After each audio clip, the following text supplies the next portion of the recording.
Communist దేశాలు సహితం ఈ మాటలు దాచలేకపోతున్నారు. TV9 వాళ్ళు సహితం దాచలేకపోతున్నారు. మన రాష్ట్రంలో ఉన్న ఛానల్ వాళ్ళు ఎవరు దాచలేకపోతున్నారు యేసు క్రీస్తు రాకడని. ఇది సత్యం. ఏం ఉగ్రత రాబోతా ఉంది? అగ్ని ఆరదు, పురుగు చావదు, ఏడుపు, పండ్లు కొరకడం, తల్లి జాడ పిల్లకి, పిల్ల జాడ తల్లికి ఎరక్కుండా పోయే రోజులు రాబోతున్నాయి. సూర్యుడు నలుపు అవుతాడు, చంద్రుడు ఎరుపు అవుతాడు, నక్షత్రాలు రాలిపోతాయి. ఈ ప్రపంచమంతా చుట్టబడి పంచవేంద్రములతో లయమైపోయే రోజు రాబోయే ఉగ్రత ఒకటి ఉంది.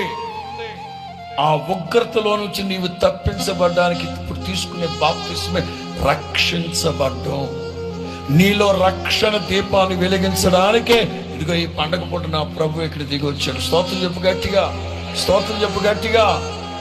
అందరికీ కాకపోవచ్చు, మీలో చాలా మంది ఇంకా రక్షించబడలేదు, చాలా మంది రక్షించబడలేదు. దైవజనుల వాక్యాలు పదే పదే పదే పదే వింటున్నారు. నా దేవుని వాక్యం హెచ్చరిస్తుంది, గద్దిస్తుంది. అయినా వాత వేయబడిన మనస్సాక్షి కలిగిన వాడై ఎంతకాలం తిరుగుతావు? గతించిన కాలమిక చాలు. నీలో రక్షణ దీపం వెలగాలి.